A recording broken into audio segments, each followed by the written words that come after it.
कई बार बहुत dark period भी रहता है, लो पीरियड्स भी रहते हैं। सो आपका कुछ ऐसा कोई ऐसी जर्नी में लो पीरियड्स रहे हैं और वहाँ से आप कैसे कम बैक किया? एंटरप्रेनर मैं कैसे डिफाइन करता हूँ एंटरप्रेनर जर्नी को कि जैसे मैं बोलता हूँ कि यार एक्साइटिंग का तो पता नहीं, पर कैसा होता है कि जब तुम सुबह घर से निकलते हो, मुझे नहीं पता कि आज मुझे कौन सी एग्जाम लिखनी है। पुलिस स्टेशन जाना पड़ेगा, म्युनिसिपैलिटी में जाना पड़ेगा, इलेक्ट्रिसिटी बोर्ड में जाना पड़ेगा, क्या होने वाला नहीं पता। अब तुमने पुलिस की तो पढ़ाई नहीं की ना, तुमको तो पता ही नहीं है अगर पुलिस स्टेशन में गए तो तुमको उसको टैकल कैसे करना। यस बड़ा डिफिकल्ट जर्नी है, मतलब it's not very easy, but it's all about the mindset. So an entrepreneur's job is more of a mentoring everyone every time all the time.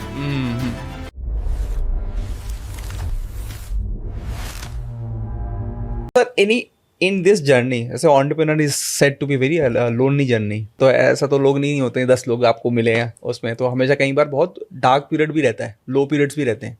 सो आपका कुछ ऐसा कोई ऐसी जर्नी में लो पीरियड्स रहे हैं और वहाँ से आप कैसे कम बैक किया? सो अमित, लो पीरियड्स तो होते हैं, लो पीरियड्स होते ही रहेंगे। मतलब एंटरप्रेनर मैं कैसे डिफाइन करता हूँ एंटरप्रेनर जर्नी को कि जैसे मुझसे स्टार्टअप्स पूछते हैं कि सर आप एंटरप्रेनर कितना मजा आता होगा, कितना एक्साइटिंग होता होगा।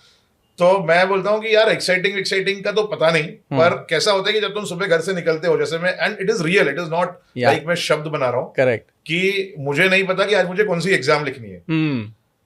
पुलिस स्टेशन जाना पड़ेगा, म्युनिसिपैलिटी में जाना पड़ेगा, इलेक्ट्रिसिटी बोर्ड में जाना पड़ेगा, कोई दो पेशेंट का झगड़ा होगा या मेरे फ्रंट डेस्क का पेशेंट के साथ झगड़ा होगा, उसको सॉल्व करना पड़ेगा, या कोई रिलेटिव को देखना पड़ेगा। यू डोंट नो, मतलब क्या होने वाला नहीं पता। सुबह निकलते हो and it's a very different kind of a journey. मतलब बिकॉज अब तुमने पुलिस की तो पढ़ाई नहीं की ना, तुमको तो पता ही नहीं अगर पुलिस स्टेशन में गए तो तुमको उसको टैकल कैसे करना है। यस या तो तुम डर जाते हो कि साहब आप बोलो वो सब सही है, आप जैसे बोलोगे वैसा, या तो तुम एग्रेसिव हो जाते हो, नहीं मैंने कुछ नहीं किया है। अब बीच का रास्ता तो आपको पता ही नहीं है, तो बड़ा डिफिकल्ट जर्नी है। मतलब it's not very easy, but it's all about the mindset. So I think it's more about working on your mindset rather than because you will low तो रोज आता है. क्यों लो आता है? क्योंकि आपने बोला कि मेरे को ये 3 सेंटर पे 50 लाख का धंधा करना है, ठीक है, मैंने पैसा लगा दिया, अब धंधा हो रहा है 30 लाख का, क्या करोगे? मतलब लो तो रोज आएगा. आपने एक बंदे को आप लेकर आए कि ये रॉकस्टार है यार, प्रणव ने मेरे को रेफरेंस दिया था, ये रॉकस्टार, इसको हायर कर ले. आपने 5 लाख रुपए सैलरी देके पर मंथ उसको हायर कर लिया, अब उसकी प्रोडक्टिविटी नहीं आ रही, उससे अच्छा तो पहला वाला बंदा था. क्या कर सकते हो? And then you don't blame Pranav because he has given you a rock star.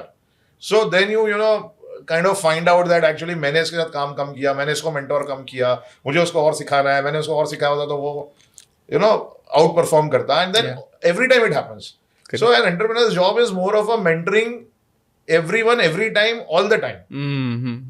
तो वो लो तो आएगा ही, लो का आप कुछ कर नहीं सकते. लो में से निकलना बहुत मुश्किल होता है, क्योंकि उस जर्नी में किसी को पता ही नहीं कि जैसे डॉक्टर है तो इजी हो गया ना, डॉक्टर है सर्जरी की, साहब दर्द हो रहा है तो बोले ठीक है मेडिसिन दे दो, या इस वजह से दर्द हो रहा है, स्टिचेस पे दर्द हो रहा है. Someone who is telling you कि क्यों हो रहा है. एंटरप्रेन्योर जर्नी में तो आपको कोई बता ही नहीं पा रहा है कि क्यों हो रहा है. आपको तो खुद ही फाइंड आउट कर रहे हैं, खुद ही डायग्नोसिस, खुद ही तुक्का मारते रहना है. और 5 बार आपने डायग्नोसिस किया, उस ठीक नहीं हो रहा है, फिर आप और फ्रस्ट्रेट होते हो. यार मैं तो बर्बाद हो जाऊंगा, मैं तो लूट जाऊंगा, मैं तो ये हो जाएगा, मैं तो वो हो जाएगा. And then you have to keep a smiling face in front of your family. You cannot tell your family कि you have messed up, you have goofed up. Correct. मतलब तुम अपने बच्चों के लिए तो हीरो, अपने स्टाफ के लिए तुम हीरो. Right. तुम ऐसा बोलो मैंने goof up कर दिया तो कैसे ऐसे थोड़ी हो सकता है. तो मुझे लगता है कि laws are there.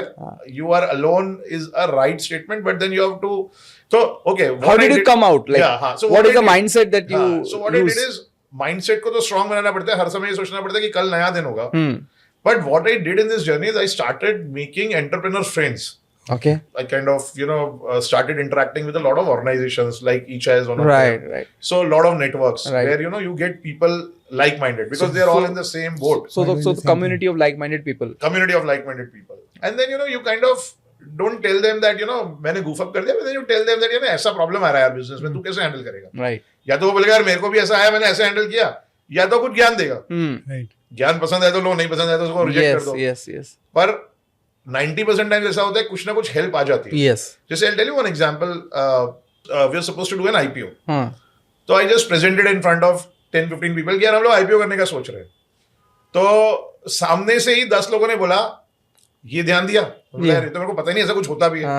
तो बोला कि तेरा मल्टीपल कितना आ रहा है, तो बोले वो तो मर्चेंट बैंकर ने बोला, उन्होंने मल्टीपल मान लिया, उसने बोला मैं बोलूंगा वही मल्टीपल है। तो बोले ऐसा नहीं होता है, तुम 3 मर्चेंट बैंकर से बात करो, तीनों को एवरेज लो, वो करो और तुम बोलो मेरे को ये अच्छा मल्टीपल दे रहा है, मैं इस मर्चेंट बैंकर के साथ जाऊंगा। मैं तो वैसे सोचा ही नहीं, मेरे को तो जो पहला मर्चेंट बैंकर दिखा अच्छा दिखा, मैं उसके साथ चला गया। yes. तो ऐसी सब चीजें बाद में पता चलती हैं जब तुम लाइक माइंडेड लोगों से बात करते हो, जो जिनको नॉलेज होती है वो बताते हैं, क्योंकि अलोन होते हैं ना, तुम डिस्क्लोज नहीं करना चाहते। yes. वो बहुत इंपॉर्टेंट है, ऐसा having a good circle of friends जहाँ पे आप एज इट इज सेड ना, you are an average of 5 people surround you, so वही है कहानी।